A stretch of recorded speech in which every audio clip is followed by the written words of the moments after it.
Hello students, in this video we are going to discuss about two important topic which is immunization and vaccination.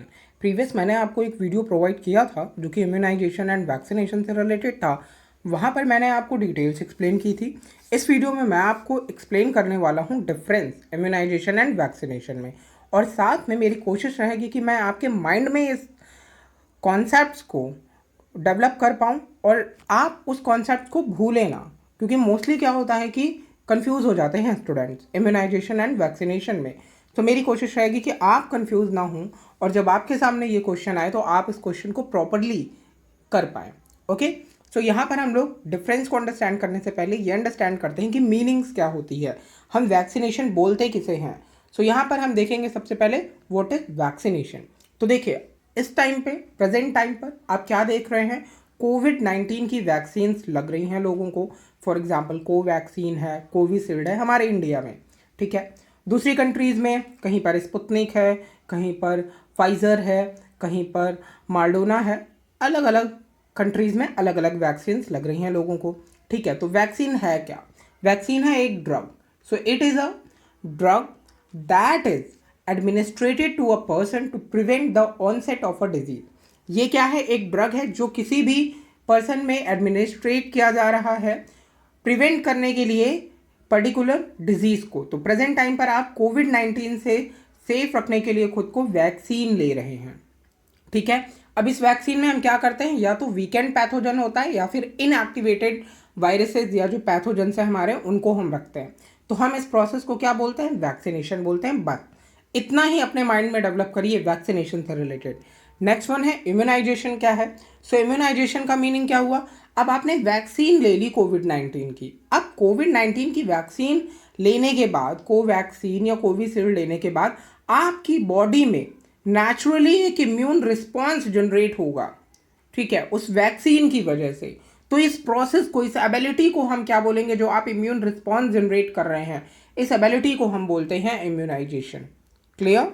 तो समझ गए होंगे आप। तो अगर हम यहाँ पे डेफिनेशन देखें, so it is the body's ability to generate an immune response naturally और थ्रू वैक्सीन। तो जब हमारी बॉडी नेचुरली, उसके पास ये एबिलिटी है कि वो जनरेट करे इम्यून रिस्पॉन्स को, नेचुरली जनरेट करती है या फिर वैक्सीन के थ्रू जनरेट करती है। And these method build immunity और resistance toward a particular disease. और इसमें हमारी जो बॉडी है वो बिल्ड कर रही है इम्यूनिटी को या फिर रेजिस्टेंस को उस पर्टिकुलर डिजीज के टूवर्ड्स। ओके, तो इसे हम क्या बोलते हैं? इम्यूनाइजेशन। तो वैक्सीन आपने लगवाई पर्टिकुलर डिजीज के लिए। अब उस वैक्सीन के थ्रू आपके बॉडी में एक इम्यून सिस्टम फॉर्म हुआ, कुछ एंटीबॉडीज फॉर्म हुई जो कि पर्टिकुलर डिजीज से रिलेटेड है। तो इसे ही हम क्या बोलेंगे? इम्यूनाइजेशन बोलेंगे। अभी क्लियर हो गया होगा आपको कि इम्यूनाइजेशन क्या है और वैक्सीनेशन क्या है। नेक्स्ट वन, अब हम समझते हैं यहाँ पर डिफरेंस को जो कि वैक्सीनेशन एंड इम्यूनाइजेशन में होता है। देखते हैं कौन सा डिफरेंस है। फर्स्ट पॉइंट है वैक्सीनेशन का। The process involve introducing a weekend deactivated disease causing microbes into a person. Vaccination हमने पहले ही समझा कि हम किसी माइक्रो ऑर्गेनिज्म को या माइक्रोब्स को इनएक्टिवेट करके या वीकेंड करके हम बॉडी में इंट्रोड्यूस कर रहे हैं, इसी को ही हम वैक्सीनेशन बोलते हैं। इम्यूनाइजेशन हम किसे बोलते हैं? The process starts after the person is expose to the vaccine and the body start building resistance to the disease.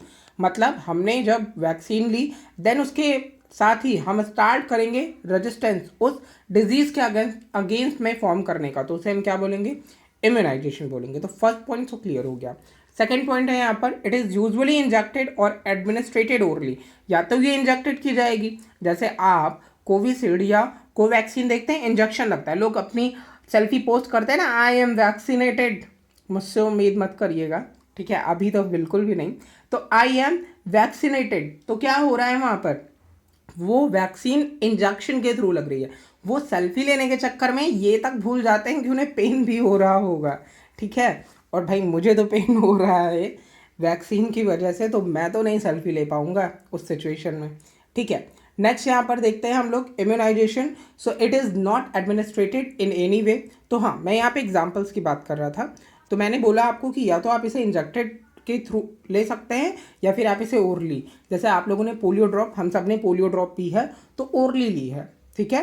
तो ये बात होगी। नेक्स्ट यहाँ पर इम्यूनाइजेशन में देखते हैं। तो इम्यूनाइजेशन में हमने बोला it is not administered in any वे, हम किसी भी वे में इसे एडमिनिस्ट्रेटेड नहीं करते हैं, हमारी बॉडी खुद ही डेवलप करती है इसे, ठीक है, through the vaccine. Next point यहाँ पर देखते हैं। अगले थर्ड पॉइंट है यहाँ पर एग्जाम्पल्स की हेल्प से ये समझा रहे हैं यहाँ पर। Imovax rabies is the trade name for rabies vaccine. जैसे अभी मैंने आपको कोविशील्ड कोवैक्सीन बताया, तो हम कोविड-19 के अगेंस्ट पे ले रहे हैं, वैसे ही इमोवैक्स जो है वो रेबीज के लिए होती है, ठीक है। देन अब इम्यूनाइजेशन में क्या हो जाएगा कि the body builds up immunity through these vaccine for the disease rabies. अब हमारी बॉडी इम्यूनिटी फॉर्म करेगी इस वैक्सीन के थ्रू, ताकि हमको रेबीज डिजीज ना हो। क्लियर। नेक्स्ट पॉइंट देखते हैं। नेक्स्ट पॉइंट है vaccination does not guarantee complete resistance to a disease. देखिए, आपने वैक्सीनेशन करा लिया तो इसका मतलब ये नहीं है कि 100% गारंटी हो गई कि अब ये डिजीज़ नहीं हो सकती। जैसे कोविड-19 में ही आपने देखा होगा, बड़े से बड़े डॉक्टर्स को भी कोविड-19 हो गया, जबकि उन्होंने वैक्सीन ली थी, इवन दोनों डोज ले रखी थी, फिर भी हुआ ना उनको कोविड।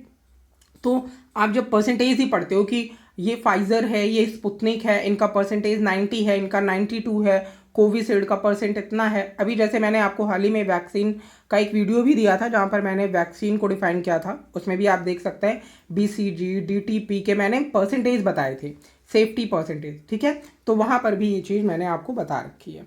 नेक्स्ट यहाँ पर देखते हैं इम्यूनाइजेशन में। So complete immunity occur when the person fully recover from the disease. तो यहाँ पर इम्यूनिटी जो है आपकी कंप्लीटली फॉर्म हो रही है जब वो ऑर्गेनिज्म रिकवर होता है उस डिजीज से। क्लियर।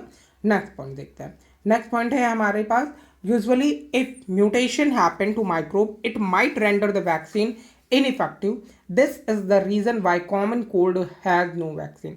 बच्चा देखिए, यहाँ पर सिंपल सी बात है। जैसे हम मैं कोविड क्यों कह रहा हूँ बार बार, क्योंकि ये लेटेस्ट है, ये आपके माइंड में है, प्रेजेंट है, तो क्यों ना हम करेंट का ऑप्शन से प्रोसेस को समझे ना। तो देखिए, कोविड-19 में हम लोग क्या कह रहे थे कि वेरिएंट चेंज हो रहा है, डेल्टा वेरिएंट आया है, ठीक है, कोई दूसरे वेरिएंट्स आ रहे हैं, तो लगातार जो कोविड-19 है वो अपने वेरिएंट्स को चेंज कर रहा, ठीक है। इस वजह से हम बोल रहे हैं कि जो हमारी वैक्सीन है वो प्रॉपर वर्क नहीं कर पा रही, तो वो इनएक्टिव हो जाएगी, ठीक है। जैसे कि आज प्रेजेंट में आप जानते हैं कि HIV वायरस के अगेंस्ट में कोई वैक्सीन नहीं है। क्यों नहीं है भाई?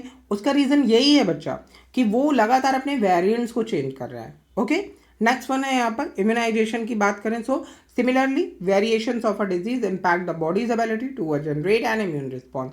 तो हमारी बॉडी में जैसे जैसे वेरिएशंस होते हैं किसी डिजीज़ में, तो हमारी बॉडी के पास एबिलिटी है कि वो इम्यून रिस्पॉन्स जनरेट करे। ओके। तो यहाँ पर देखा आपने, हम लोगों ने कितने सिंपल वे से इम्यूनाइजेशन एंड वैक्सीनेशन को समझा। मेरी कोशिश थी आपसे कि आपके माइंड में मैं इन पॉइंट्स को रख पाऊँ। सो आई थिंक ये कोशिश मेरी सही हुई होगी, आपके माइंड में स्टैब्लिश हो गया होगा इम्यूनाइजेशन एंड वैक्सीनेशन का टॉपिक। Thank you.